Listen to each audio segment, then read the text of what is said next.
Welcome to the Kindle Chronicles, the Friday podcast about your Kindle, books, and all things Amazon. I'm Len Edgerly. Today is February 1st, 2019.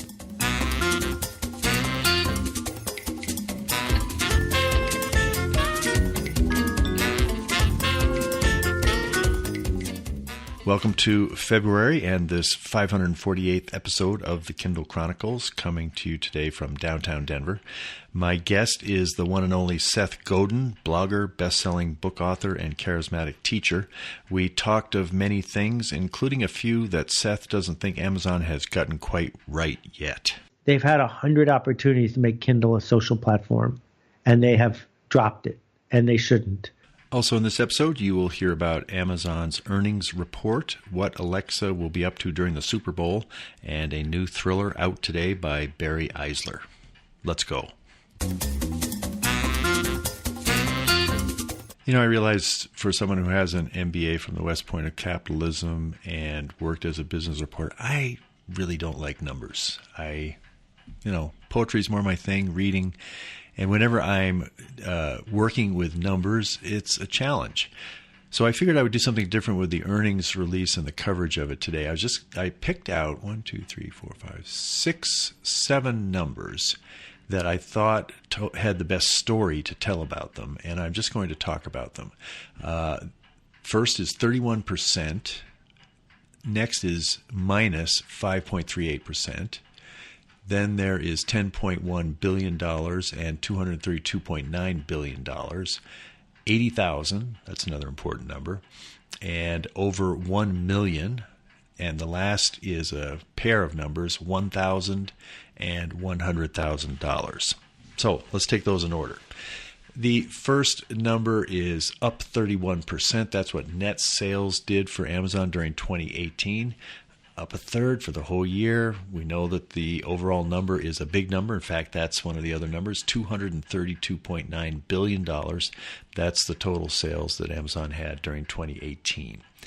The net income number was $10.1 billion, and the quarterly earnings numbers were, it's the third quarter in a row that it was at a new high, but that wasn't enough to keep the stock price moving up. It went down 5.38%. That's because when they talked about what's coming ahead in next year, a little slowdown in the rate of sales growth, and Wall Street penalized them for some of that lowered expectations, although the sales and the income numbers were higher than what analysts had expected. That's such a weird game that the stock price moves not by what they report, but how what they report compares with what was expected.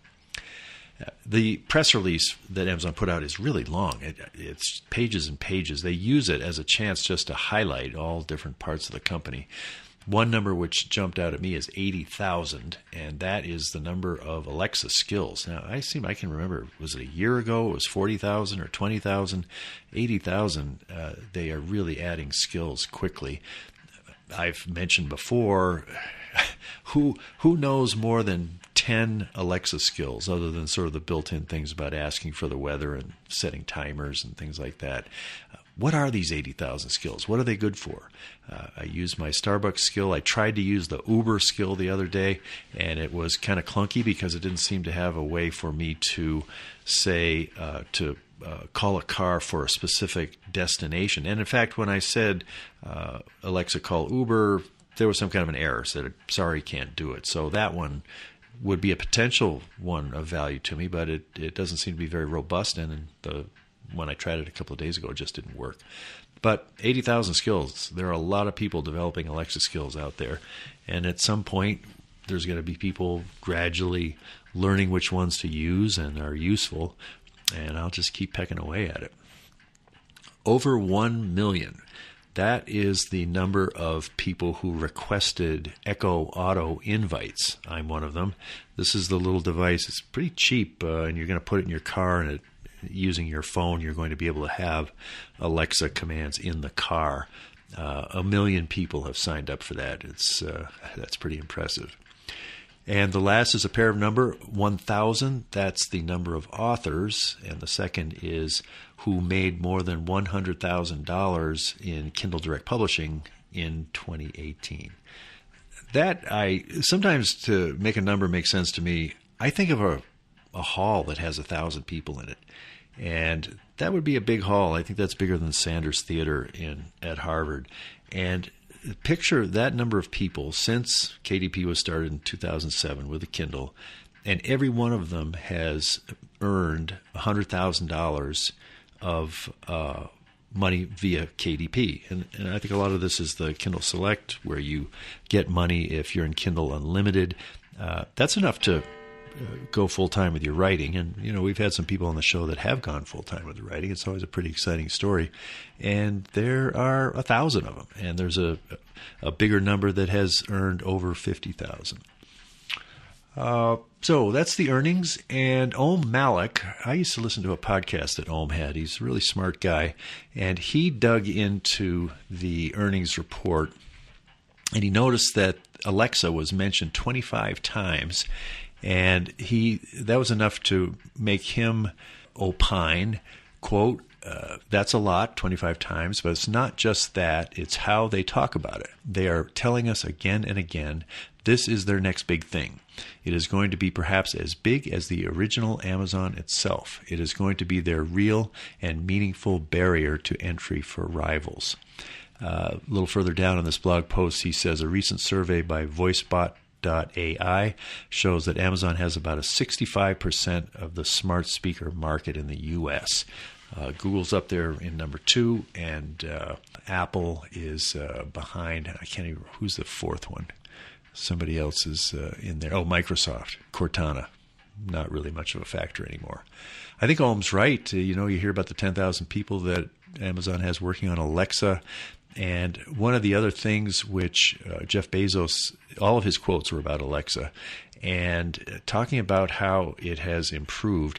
One thing I've noticed is that Darlene, when she wants to set an alarm, she has an alarm because she gives Claire, our Yorkie, some medicine, and she will say, Alexa, set a timer for tomorrow at 7:30 a.m. And, I want to say, no, you want to say set an alarm, not set a timer.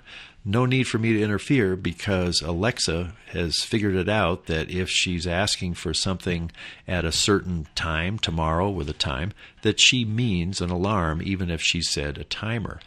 And I think this is a kind of tiptoeing toward the kind of natural language that James McQuivey talks about that we really need to see more of in the Alexa interface.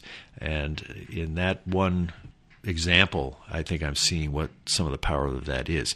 And it's helpful because that way Darlene doesn't have to correct her the way she's giving that command, and it makes her more likely to use it if it's not correcting her the way a sort of backseat driver husband would when he's overhearing her communications with Alexa.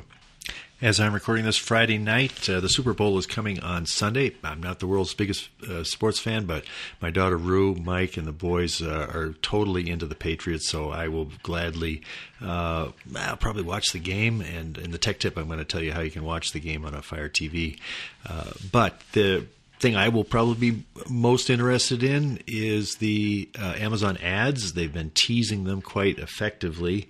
And there's Harrison Ford and some other people I don't recognize are all going to be in. I don't know if it's just one ad that will show in the game or it'll be sort of pieced out into different things. But the thing they're talking about is the Amazon beta testing program. And the idea is for all of the great Alexa skills there are, lots of them didn't work out. And so it's, again, sort of a spoof on Alexa showing great ideas that just didn't work out at all.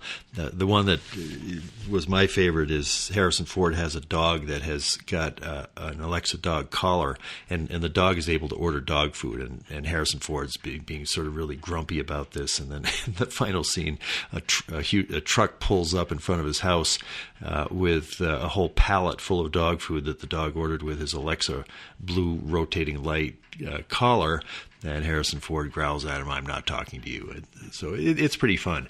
The thing that's, I think the The tease element, which was effective, is when they talk about this Amazon beta testing program, you wonder, well, is there going to be an Alexa beta testing? Can I get into it if they're going to be doing really cool things?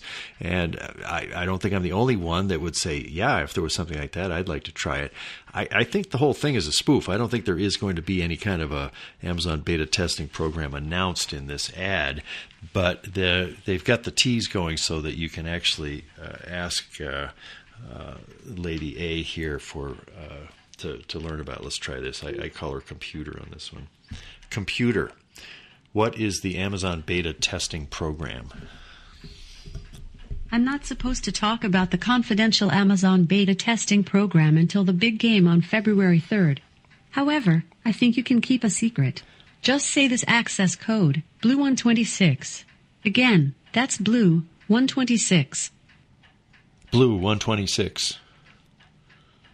Access granted. The Amazon beta testing program works with celebrities like Forrest Whitaker to test out new technologies such as the effects of artificial intelligence on dental hygiene. It's so crazy, it just might work. To see official test footage, tune into the big game on Sunday, February 3rd. So that's something to watch for the game. Budweiser will have some ads, and everybody puts out these ads in advance, so it's kind of interesting. And then when you see the ad, you already know what it's about, and it's probably get a little extra impact of it by teasing them in advance. Go Patriots. I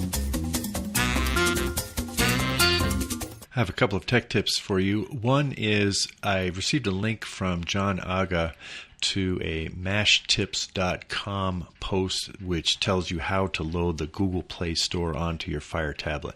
I've done this in the past a number of times, and I thought I'm going to time this and see how long it takes me to do it. It took me 18 minutes to go through these steps. You have to download 4 different files, and you have to do it in order. When I got to the end of it, I had a problem, and Google was asking me for information. I'd already entered my Google password and username, but I couldn't seem to get to. I was trying to download the Wattpad app onto my Fire. This is, it's not built in. You can't just get the Google Play Store on your Fire. You never could. And I think it's easier than it used to be. You don't have to root the device, but this is pretty much advanced work. If you're interested in trying this on your Fire, you'll find a link to this in the show notes. There's one glitch that John ran into, and if you have any trouble with this, I think he'd probably be glad to help you out, and just send me an email at podchronicles@gmail.com, and I'll pass along your question to John. The other tech tip, I've come across how to watch the Super Bowl Sunday at 6:30 p.m. Eastern Time, 4:30 here in Denver. Darlene and I subscribe to the CBS All Access channel and Hulu, and apparently we can see it either way. This year, as well as was the case last year, there is going to be an acoustic fingerprint on the Alexa ad so that when Alexa gets mentioned on the TV, all of your devices won't be going off. Time now for the interview. In an age when blogging sometimes seems almost out of fashion compared with social platforms like Medium, Facebook, Instagram, and Twitter, not to mention the red-hot platform of podcasting, Seth Godin continues to create a new post every day at sethgodin.com. He's been doing this for more than a decade. He is a clear, original, and powerful writer, in my opinion, and apparently I'm not alone. If you Google the 4 letters of his first name, Seth, S-E-T-H, the first result that Google gives you will be Seth's blog, which has the URL seths.blog. SETHS.blog. These posts cover a wide range of topics. It's Seth Godin thinking about his life and what he sees, what he observes, some marketing stuff, but some just life hacks, interesting observations. And they vary in length. I sometimes like the shorter ones, but the long ones are also good. And as I say, the writing is really clear. You can sign up to receive his posts in your inbox by navigating to Seth's, SETHS.blog/SUBS. I connected with Seth by Skype on Monday, January 28th in New York. You'll hear him talk about a critique he has of Amazon about taking away buy buttons from books. And I reached out to Amazon. I got some reaction to that, which I'll share at the end of the interview. So be ready to hear more on that when you hear him talk about it. Seth's latest book has been out a couple of months now. The title is This is Marketing. You Can't Be Seen Until You Learn to See. I began by asking him, who is this book for? That's a great place to start. It's very specifically for people who want to make a change happen. And that is not most people. But if you want to make a change happen with human beings, not with engineering, you have to figure out who those people are and communicate with them in a way that opens the door for them to make the change. And that's what marketing is. Marketing is the act of helping humans change in ways that they want to. And too many marketers think that's not their job. So I'm trying to lay out for people, this is about making change. That's what we do. The people who want to make change, what do they believe as they start reading your book? Well, it's scary for a lot of people because if you make change, then you are responsible. And, Zig Ziglar used to tell the story of a guy who spends half an hour with him talking, and Zig says, are you trying to sell me something? And the guy goes, no. And Zig says, then why are you here? Right? And so if you're going to take my time, if you're going to use the world's resources, if you're going to invest your organization's money, you better have a change in mind. And that should make you uncomfortable because it's a really big responsibility. But my argument is it's worth it because there's no better way to change the culture than by marketing. What do they want? You mean what change do they want? Do you picture a reader having gone through the book feeling more confident in making the change they want? Or? Oh, okay. Well, I don't have to picture it because I also run the marketing seminar, which is what the book is based on. So 10,000 people have taken it so far, and I watched them take it.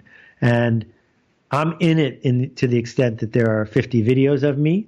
But most of the time is spent with people working on their own stuff. So I see people who triple their income, but I also see people who finally understand how to engage with their spouse. And I see people who get clarity about the fact that the organization they work for isn't one where they want to be because they're not proud of the change and they're the point of the spear. So I'm watching all of this happen in real time over the last year and a half. That's why I needed to turn it into a book, because there's a whole bunch of people that don't want to spend that time or money. But I figure maybe I can jumpstart that same feeling in them. So the marketing seminar kind of precedes the book. Let's talk a little bit about how the marketing seminar works. How can somebody sign up for it? What does it cost? How long does it take? What do they get? So we only run it a few times a year. Our goal is not to have everyone. Our goal is to get the right people. So it lists for about $700. It lasts 200 days. For the first 100 days, there's a video every other day. But to give you an insight into the pace, every minute, 24 hours a day, for the last week and a half, someone has posted a new thing. Every minute. Wow. So it's this constant thing where you're doing 10, 12, 15 posts a day in a safe environment. And one of the things, and the people who are listening to this all know this because they're touching computers, the internet doesn't have very many safe environments. It's filled with trolls.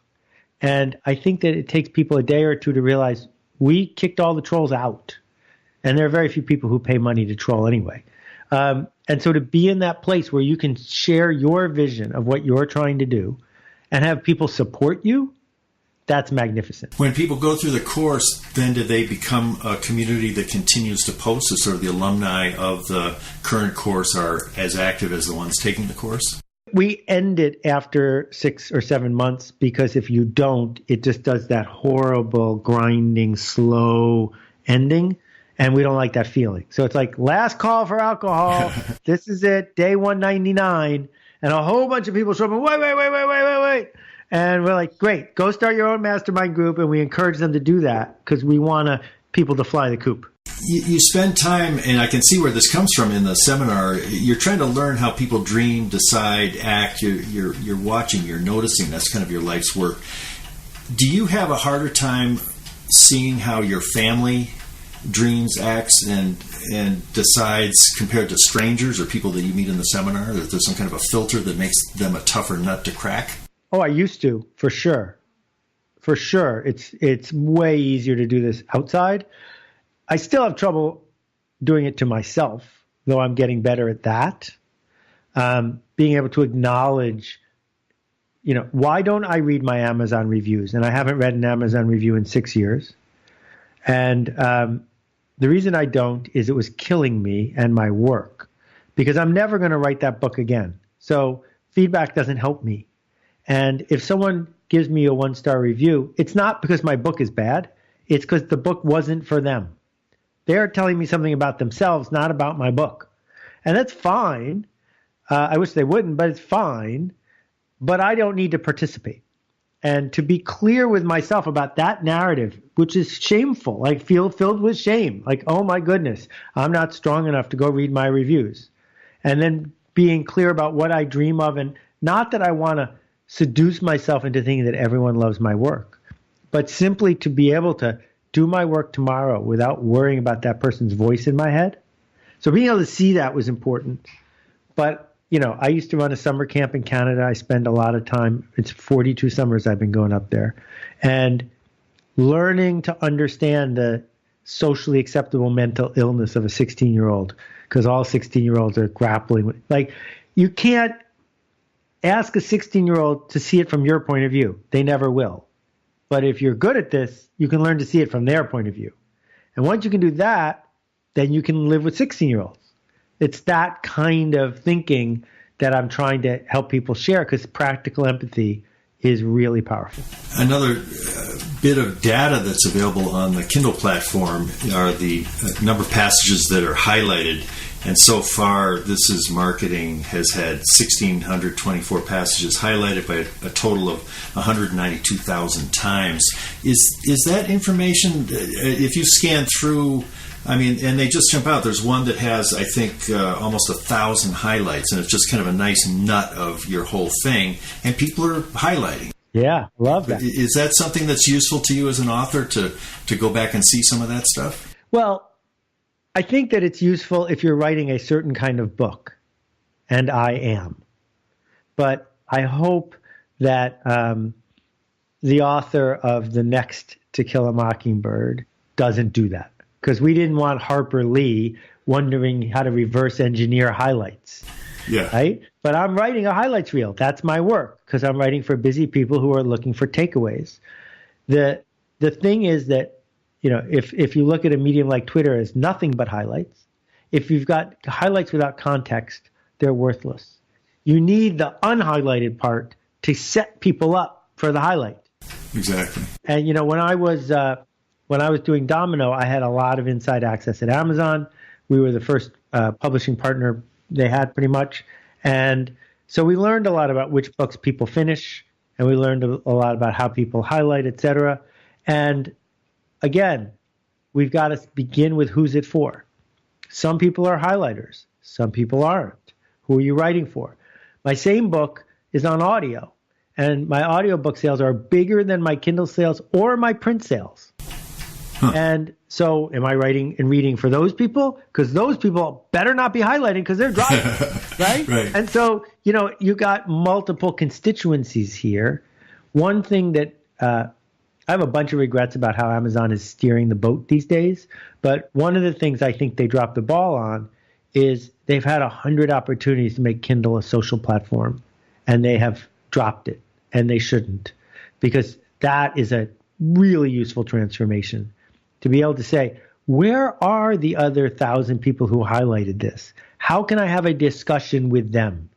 Right? That's magic, and you can't do it. They've tried to do some things with Goodreads. Like if I highlight your book, and when I get done, they say, would you like to share these highlights with the people that follow you on Goodreads? That's a help. Yeah. But it's still not there yet. What else would have to improve to make it really the kind of social platform you dream of? So, for example, one of the things I did with All Marketers Are Liars is I went through the book and commented throughout the book 4 years after I wrote it. So anyone who wants to read my comments on my book can do so. Where do they see those? Exactly. right? You need to know exactly what to do, and it's not easy. So they started this program, but because it wasn't revenue generating, it fell down the agenda. Oh, they would have to follow you on Amazon, and then they could see your things. I don't even know how it works. But you can't even tell them how to do it. It's fun because the first people to ask me to do a Rap Genius had me highlight in Purple Cow, and I commented on my own work. I thought, this is clever, because I actually have something to say 2 or 4 years later, and I haven't read it in 4 years, so, I can comment on myself. So I think that they're missing that opportunity. The other thing that's completely unrelated, but interesting, I think, to your listeners, lately, Amazon has realized that they lose money on every hardcover book, and they make money on every Kindle book.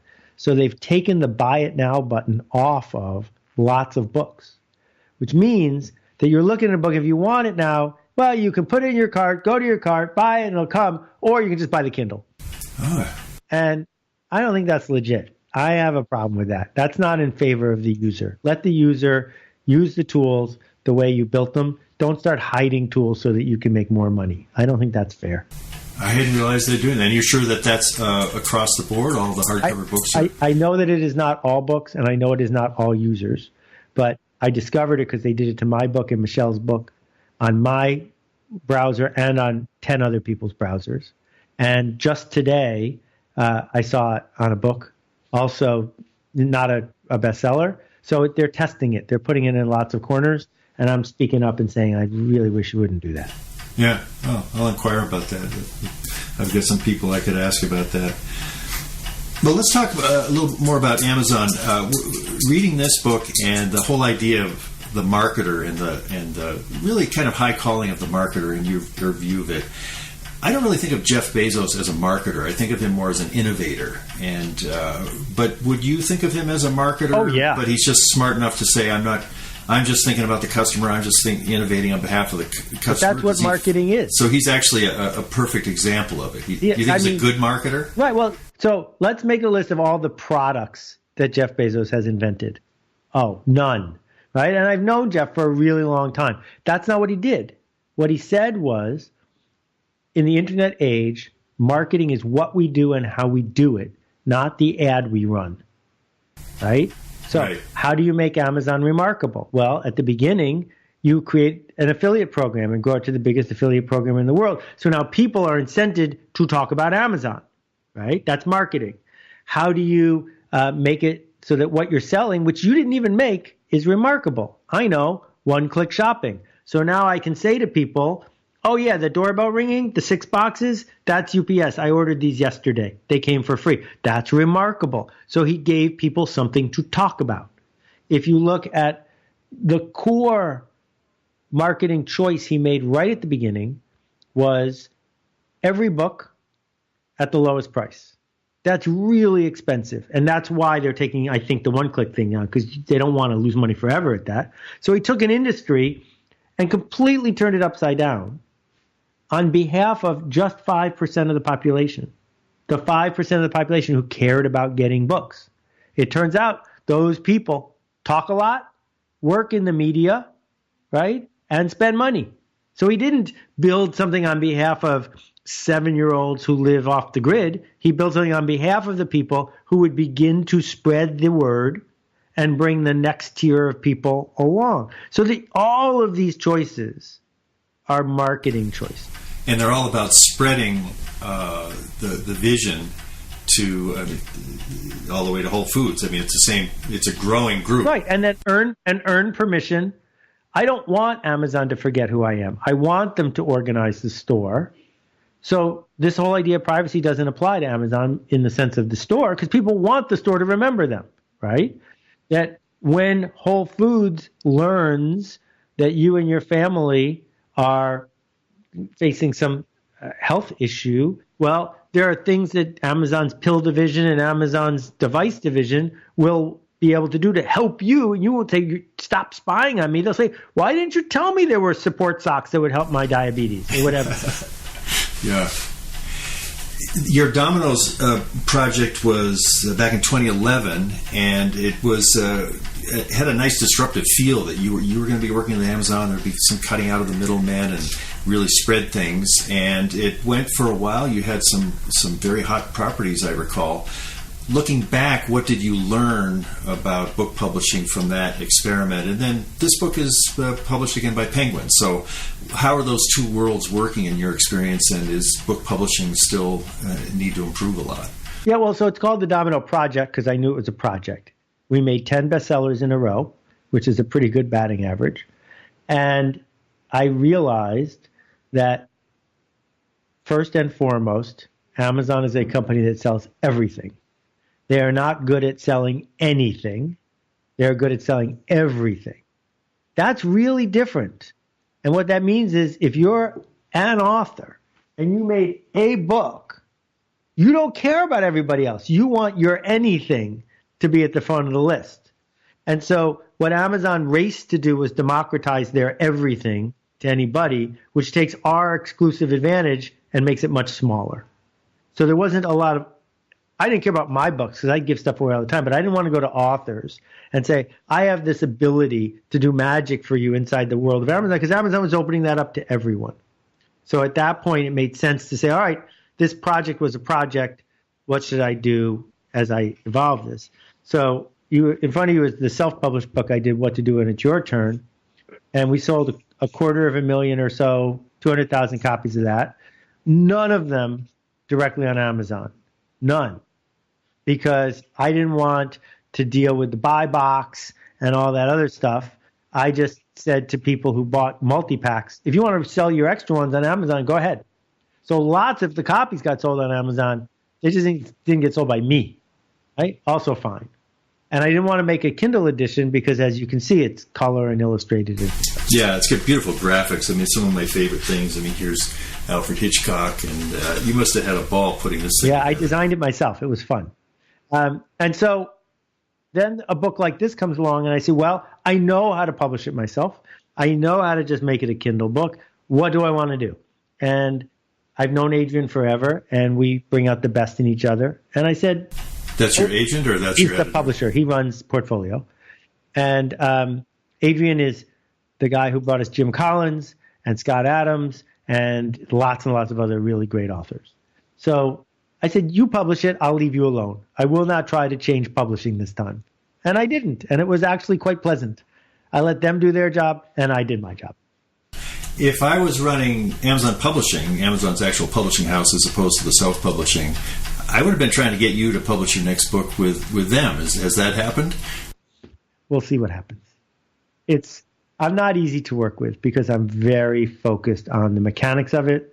People don't usually show up and say, don't ask any questions, here's some money, because they know that that's just not going to work with me. One thing I've noticed, writers who have been published by, especially Thomas and Mercer, they're amazed if they've had some traditional publishing experience to go from the big window, the big hit, the book comes out, you're going to be on a book tour, all that, to not so much a book tour, all this. And I forget, there was a guy, he said, they just keep selling my book. I mean, it shows up on everybody's Kindle as a deal. And there's that one about the guy Sullivan that wrote the story about the kind of the spy in Italy, and it's been on the top of the Amazon list for like 3 years now. It's an Amazon publishing book. Is that something which the traditional publishers can learn from Amazon publishing, the sort of never-ending marketing as opposed to this shot of marketing at the start of a book's life? Okay, so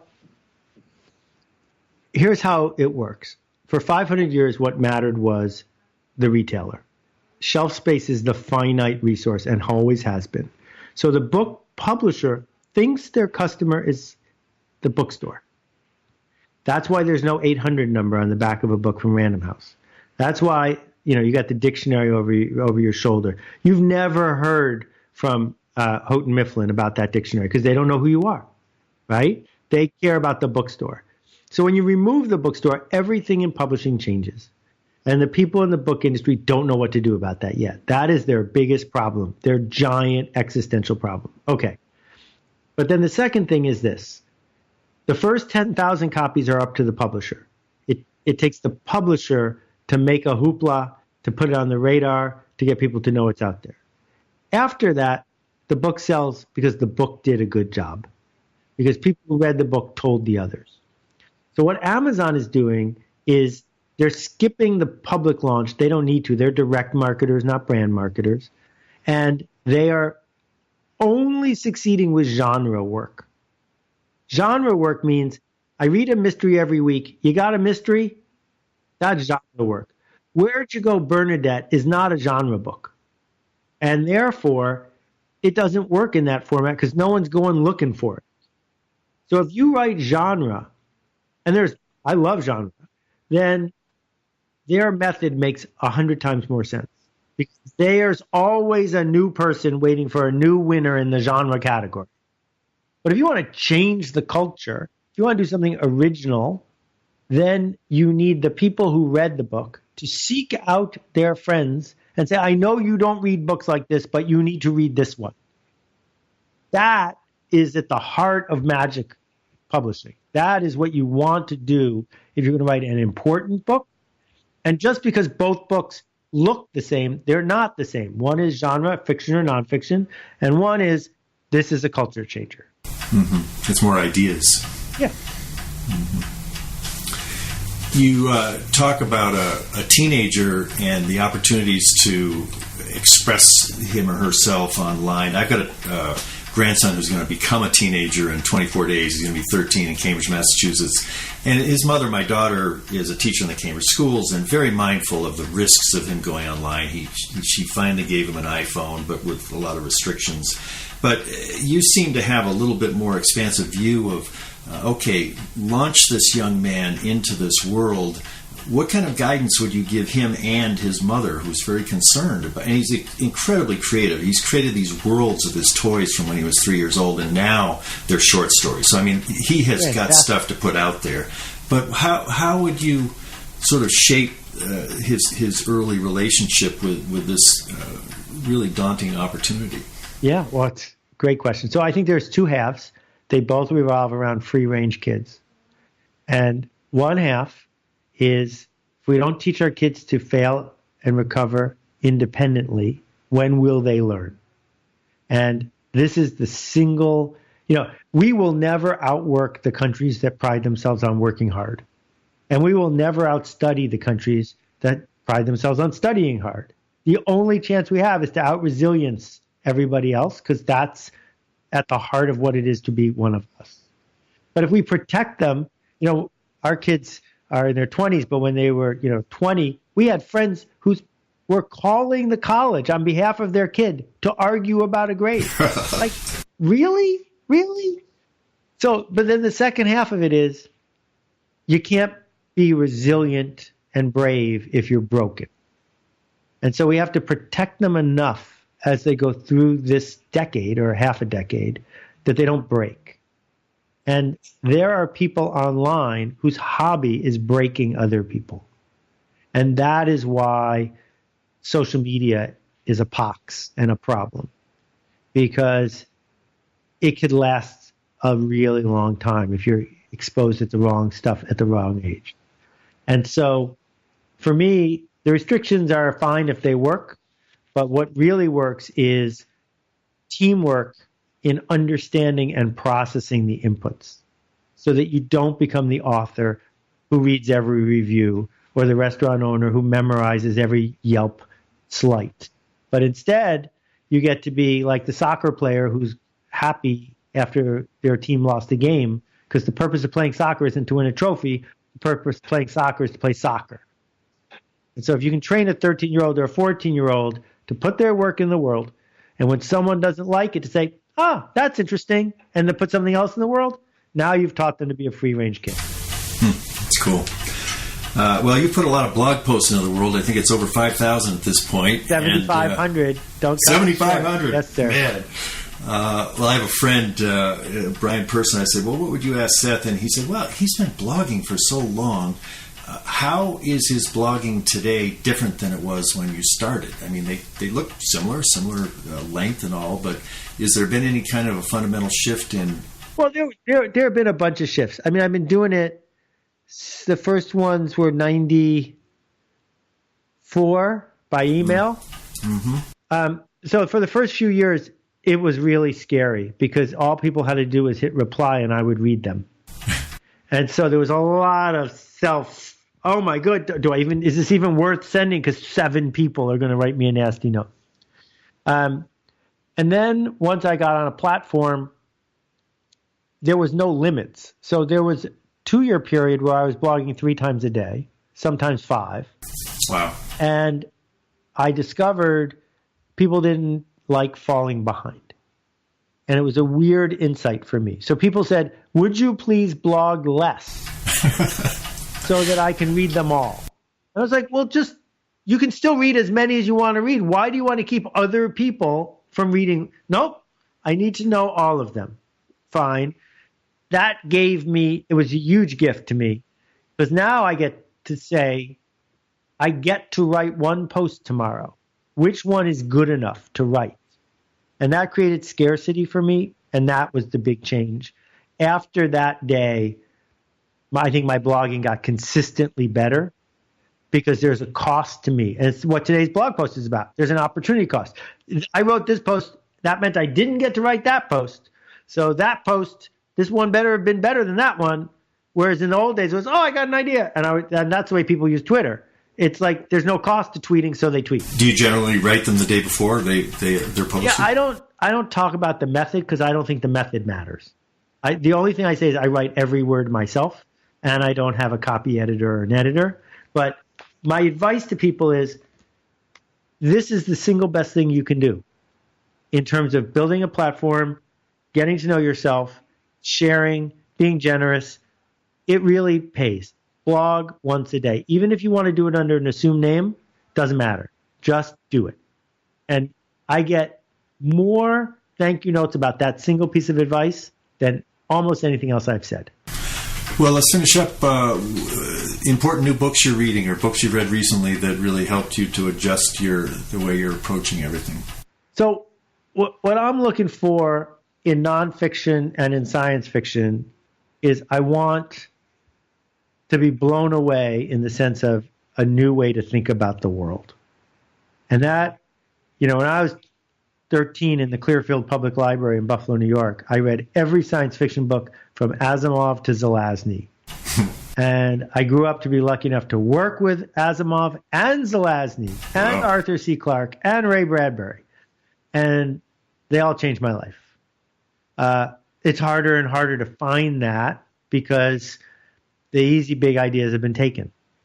So with that said, The Beginning of Infinity by David Deutsch, I own it on Kindle. I own 2 copies in print, and I own the audiobook. And I just keep switching from one to the other because it's so difficult and so astonishing that I need that to keep me going, right? And then the other one I would say is the new trilogy by Eliot Peper, P-E-P-E-R, Bandwidth, I think is the first of the 3 books. And what he's writing about, and it's my favorite kind of trashy plot-driven science fiction that can get under your skin. He's really good. And in it, he describes a world where Google Glass work. And so everyone is really jacked into the network. And it's about the power that the Commonwealth develops as it knows everything about everything all the time. And it's about one bar in San Francisco that somehow figured out how to block the device. And so when you walk in there, some people just have a nervous breakdown because they're not getting it. And it's great. And he sent me the galley of the 3rd one yesterday, and I'm already halfway done. So that one also helped me think deeply about what's the purpose of even being a human, and what are we looking for in those quiet moments when we choose not to pick up the phone. Anything else we haven't mentioned you want to make sure gets onto the show? Oh, you're great. And, the people who listen to this don't realize how much work you put into it, and that you've been showing up and showing up and showing up. So on their behalf, I will say thank you. I've been speaking with Seth Godin, author of This Is Marketing. You can't be seen until you learn to see. Thanks very much, Seth. It's a pleasure. We'll see you around, man. When I reached out to Amazon to follow up on Seth's observations about the missing buy buttons on the books, I got a pretty thorough response from Jack Evans, Senior Public Relations Manager at Amazon. He said that the Buy Now button should appear for all of Seth's hardcover titles that we have in stock, so it would not appear for 3 of his books which they don't have in stock: Meatball Sunday, Presenting Digital Cash, and the Spanish edition of Survival Is Not Enough. Also, Buy Now button only displays on the product page and when the customer is logged in. I'm not sure if that was a factor. Seth had sent me an example of a book, Michelle Obama's Becoming, which didn't have the buy button, and Jack said not clear why it's not showing on that example, and we're looking into it. Here's the quote that I thought was probably the case, but Jack states, "To be clear, though, this isn't part of an effort to drive customers away from the hardcover. Our intent is always to ensure customers can buy a title in whatever format they want to purchase." Seth did find some titles that didn't have the buy button, so I'm glad we were able to get a little more information from Amazon about it. The content book that I wanted to mention is The Killer Collective by Barry Eisler, published today by Thomas and Mercer. That's the Amazon Publishing Mysteries imprint.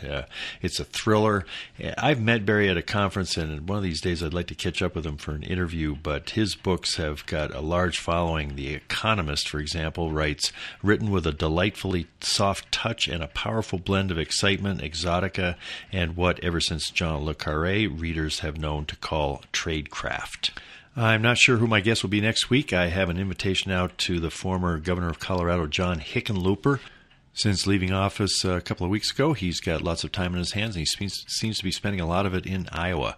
So his announcement, I think, might be coming in a month or so based on some things he said. Interesting guy. I think he'll be interesting to talk about what he's reading, and if he met Jeff Bezos during the HQ2 bid. Denver put a bid in that wasn't successful, and if I can get on his schedule, I hope you'll enjoy hearing him. This is Len Edgerly for the Kindle Chronicles from downtown Denver. I really appreciate your taking the time to listen to my show. Have a great day. Bye.